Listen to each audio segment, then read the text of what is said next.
Now we open up, I've got it minimized, synfig Studio. Okay, now open up synfig Studio, and just for the fun of it, because I'm a fun guy, no, not a mushroom, anyway, yeah, because I'm a fun guy, pick green, a dark green for grass, the rectangle tool, and make a rectangle along the bottom, and there we have grass. Now we need a sky.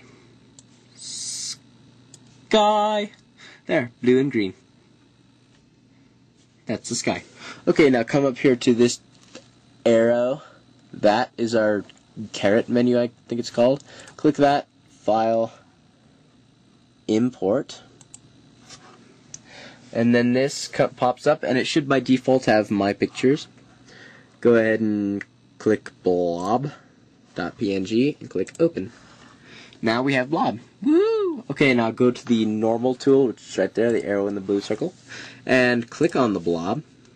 Now click up here just above this green vertice. Click and drag down below the bottom right vertice, which is surrounding this this blob. Now go to the scale tool, grab the bottom vertice, and size the whole thing down just a little bit, but keep it centered. Alright, now right click it and encapsulate. There we go. Now down here we have the inline canvas thing. Drop down that so we can see inside. Now here's blob. Now right click blob, new layer, transform, rotate. There we go. Now that is our rotation. Now this is where you kind of have to know what you're doing.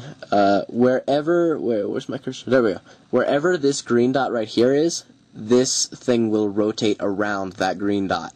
And this is how you control the rotation. So I'm going to put this down at the bottom and rotate it there. See how it rotates around the green? And then put this back. And if you need to, you can stretch it out just to make sure it's perfectly straight. There we go. Now standing straight up again. And to move this around, we come down here to the inline canvas. Make sure that the rotate and the blob are inside and the rotate is just above the blob. Alright, now we can click this middle vertice to move it around. Let's go ahead and move it down to the bottom left, just to where it's sitting on the grass. There we go. Now let's put it in editing mode. Almost lost my cursor again. Move it there. And then down here you're gonna want to click the keyframes. Click add keyframe. And then come over here to the rotate. Select the rotate. Actually, just to be sure that we're getting everything a keyframe, you can control click, which I need both hands for that. And this is complicated. Ooh, I'm zooming in.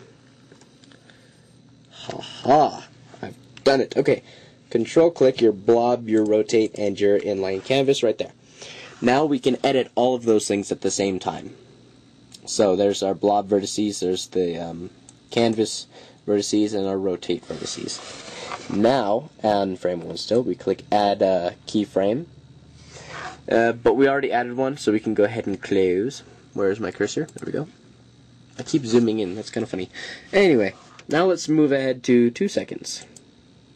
And I finally figured it out. In my last tutorial, I was like, what's the S and what's the F for? Well, 0 is 0 frames. 2S or 1S or whatever S, or is even 4S. S is seconds. Okay, so when you're editing the properties, like shown in my other tutorial, which is a 3-part tutorial, that's what that means. That's seconds. I only have 1 minute left, so I'm going to do this real quick. We've already added that, and we're in the 2 seconds. Now let's move it to the very middle, or all the way to the side, whatever. Move it to the middle, there we go. So now we've moved it from here to here. And just come down here and click add keyframe. And that adds a keyframe to everything. And then come to just past the 2 and rotate it down. Boop. There. Now if we were to go back to frame 2, it stands straight up. So where we moved it down, and frame 2, and then it moves back. And that is how you animate a picture in synfig Studios. I hope this tutorial helped. I'm gonna have to split it up because on the camera it says over 10 minutes, but anyway, I hope this tutorial helped, and yeah, if you need more help, you can go ahead and message me on my website at on the contacts page, or you can message me on YouTube if you're from there, and you can request more tutorials for other programs that I may or may not use. If I don't make a tutorial for a program I don't use, it's because I probably don't want that program taking up space, and I've been having some issues with that lately, so yeah. Comment, rate, subscribe, whatever. Let me know what you think of these tutorials. Any way I can make them better or something like that.